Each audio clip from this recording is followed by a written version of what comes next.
नालायक लड़के, तेरे भैया ने तुझे छूट दे रखी है तो इसका मतलब तू कुछ भी करेगा? किससे पूछ के तूने पैसे लगाए थे? सारे पैसे बर्बाद कर दिए ना?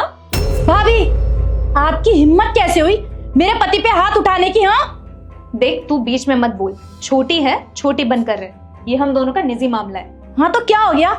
गलती तो सबसे होती है ना। इसका मतलब ये थोड़ी है कि आप इन पे हाथ उठा दोगी। देख, तू इस घर में अभी नई नई आई है। समझा लो अपनी बीवी को कि इस घर में ज्यादा ना बोले। शीतल चुप हो जाओ, भाभी है वो मेरी। अरे तुम चुप करो। 24 घंटे भैया भाभी भैया भाभी। अरे भैया भाभी है तो इसका मतलब ये थोड़ी है कि तुम इनकी सुनते रहोगे। माँ बाप थोड़ी है तुम्हारे। और एक बात बताओ, सबके सामने इन्होंने तुम्हारे पे हाथ उठा दिया, कल को बाहर ऐसे हाथ उठा दिया तो क्या इज्जत रह जाएगी तुम्हारी? इस घर की बड़ी बहू मैं, जेठानी हूँ इसकी।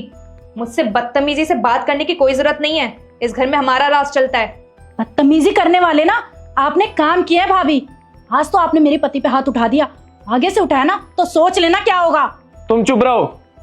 भाभी, इसकी तरफ से मैं आपसे हाथ जोड़ के माफी मांगता हूँ। आज के बाद ऐसी गलती कभी नहीं होगी।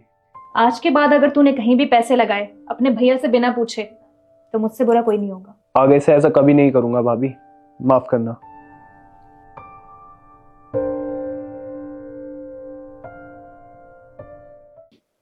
अभी इस घर में नई नई आई है और जबान देखो कैंची की तरह चलती है इसकी। सुमन, रूम में चलो, मुझे तुमसे कुछ बात करनी है।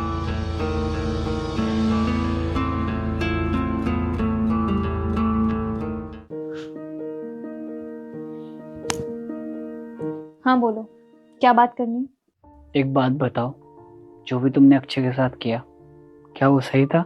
हाँ तो सही तो किया मैंने, और क्या करती। जब मैंने देखा कि तुम्हारा भाई गलत राह पे जा रहा है तो उसको सीधा भी तो हम ही करेंगे ना। क्यों, कुछ कहते क्यों नहीं हो आप? सब कुछ सुनते क्यों रहते हो? बर्दाश्त क्यों करते हो? कोई बात नहीं, भाभी है वो। भाभी है तो क्या हो गया? ऐसे हाथ नहीं उठा सकती है वो तुम पे। देखो, अब वो छोटा नहीं रहा। जब तुम नई नई इस घर में आई थी तब वो स्कूल में पढ़ता था। अब उसकी शादी हो गई है, उसकी बीवी है। अगर उसकी बीवी के सामने तुम उसे थप्पड़ मारोगी तो कैसा लगेगा? और वो तुम्हारी इज्जत करता है, इसलिए उसने कुछ नहीं बोला। अगर वो सबके सामने कुछ बोल देता फिर क्या करती तुम? और उस वक्त मैंने तुमसे इसलिए कुछ नहीं बोला क्योंकि मैं नहीं चाहता था कि बात और बढ़े। देखो, मैं तो तुमसे बस यही कहूँगा, हमारा एक छोटा सा परिवार है। बिखरने में ना सिर्फ 1 सेकंड लगता है और एकजुट होने में पूरी जिंदगी निकल जाती है। उन्होंने ऐसे ही नहीं मारा, गलती थी मेरी और गलत कर रहा था मैं। तो क्या मारेंगी? अरे समझा भी तो सकती थी प्यार से। और एक बात और, इस घर में जितना पैसों पे हक उनका है ना उतना तुम्हारा भी है। पता नहीं क्या समझती है अपने आप को। वो तुम्हारी माँ बनने की कोशिश कर रही है और कुछ नहीं। लेकिन रुस्तम, वो हमारे लिए तो अभी भी छोटा ही है ना। अरे मानता हूँ छोटा है, लेकिन एक सही तरीका होता है। उसे तुम प्यार से समझाती, समझ जाता। क्या पता ऐसे थप्पड़ मारना जरूरी नहीं था। और एक बात बताओ, तुमने शीतल के सामने अक्षय को थप्पड़ मार दिया, उसे कितना बुरा लगा होगा। अगर मेरा कोई बड़ा भाई होता और तुम्हारे सामने वो मुझे थप्पड़ मार देता तो कैसा लगता तुम्हें? नहीं, मुझे बुरा लगेगा। और मैं मानता हूँ तुम अक्षय की परवाह करती हो और उसकी भलाई के लिए तुमने उस पर हाथ उठाया, लेकिन तरीका बहुत गलत था। तुम्हें ऐसे हाथ नहीं उठाना चाहिए था, तुम्हें उसे प्यार से समझाना चाहिए था। और देखो ना, शीतल के सामने अक्षय ने थोड़ा सा भी जवाब नहीं दिया। पता है क्यों? क्योंकि वो समझता है कि छोटी छोटी तकरार में परिवार टूट जाता है। क्योंकि उसे पता है कि हम दोनों के माँ बाप नहीं है और परिवार होना कितना ज़रूरी होता है। और देख लो आस पड़ोस में कितने भाई साथ में रहते हैं? नहीं रहते, सब अलग अलग रहते हैं। क्यों? क्योंकि इन्हीं छोटी छोटी चीज़ों से परिवार टूट जाता है। मैं तुम्हें यही समझाना चाह रहा हूँ। और मैंने देखा है, मुसीबत के वक्त कोई काम नहीं आता, अपना परिवार ही काम आता है। इसलिए मैं चाहता हूँ कि ऐसी कोई गलती ना करें हम जिससे हमारा परिवार बिखरे। क्योंकि हम दोनों ही तो इस घर के बड़े हैं ना, तो हमें ही समझना पड़ेगा। देखिए, मैं मानती हूँ कि मैंने गलत किया, लेकिन तुम ही सोचो, अब तक हमने उसे अपने बच्चे की तरह पाला है। मैं उसे अपने बेटे की तरह मानती हूँ। और अगर हमारा बेटा कहीं गलत काम करेगा, पैसे सट्टे पे लगाएगा, तो एक माँ क्या करेगी? तुम ही बताओ। मैं उन्हें अपने माँ बाप की तरह मानता हूँ। जब भी मैंने किसी चीज की जिद की भैया से, तो भाभी ही थी जिन्होंने मेरा पूरा साथ दिया। और जब मैंने तुमसे शादी करने के लिए कहा तो भैया मान नहीं रहे थे, भाभी ने ही उन्हें मनाया था। वो हमेशा मेरे लिए अच्छा ही सोचती है। अरे मानता हूँ गुस्से में तुमसे हाथ उठ गया, लेकिन उसका सॉल्यूशन भी तो है।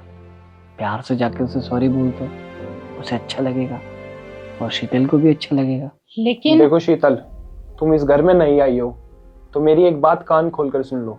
भैया भाभी मेरे लिए माँ बाप की तरह है, और माँ बाप बच्चे को गलती करने पर डांटते भी है, उन्हें मारते भी है। और हाँ, अगर तुम्हें यहाँ रहना है तो जितनी इज्जत मैं उनकी करता हूँ तुम्हें भी उतनी ही करनी पड़ेगी। शायद सही कह रहे हो तुम। मेरा उस पे हाथ उठाना बहुत गलत था। मैं उससे अभी जाके माफी मांगती हूँ। चलो।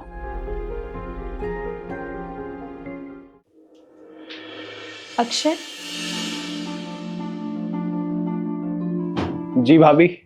वो मैंने जो तुम्हारे साथ सुबह किया था उसके लिए सॉरी।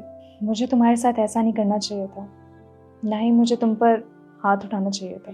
नहीं भाभी, आप माफी मत मांगिए। अगर आप मुझसे माफी मांगेगी तो मुझे ऐसा लगेगा कि आप मुझे अपना नहीं मानते। अरे आप भाभी हो मेरी, आप मेरी माँ समान हो। अगर आप मुझ पर हाथ उठा दोगे तो कोई दिक्कत नहीं है। भाभी, मैं आपसे नाराज नहीं हूँ, और आप माफी मांगकर मुझे शर्मिंदा मत करिए। दीदी, आप मुझे भी माफ़ कर दीजिए। मुझे आपसे ऐसे बात नहीं करनी चाहिए थी। मैंने आपसे ऊंची आवाज़ में बात करी। मुझे अपनी गलती का एहसास हो गया है। नहीं, तुम मुझसे माफी मत मांगो। अगर सही कहूँ तो मैं तुमसे बड़ी हूँ, लेकिन बड़े होने के बावजूद भी तो गलती मुझसे हुई है। माफी तो मुझे तुमसे मांगनी चाहिए। दीदी, ऐसे क्यों बोल रही हैं आप? आप तो मेरी बड़ी बहन जैसी हैं ना, और बड़ी बहन का फर्ज क्या होता है? गलती होने पे डांटे, और जब प्यार का वक्त आए तो प्यार भी लुटाए। अरे वाह, आज मुझे देख के अच्छा लग रहा है कि हमारा परिवार कितना समझदार है। और मैं चाहता हूँ कितनी भी तकरार हो, बस ऐसे मिलजुल के रहे।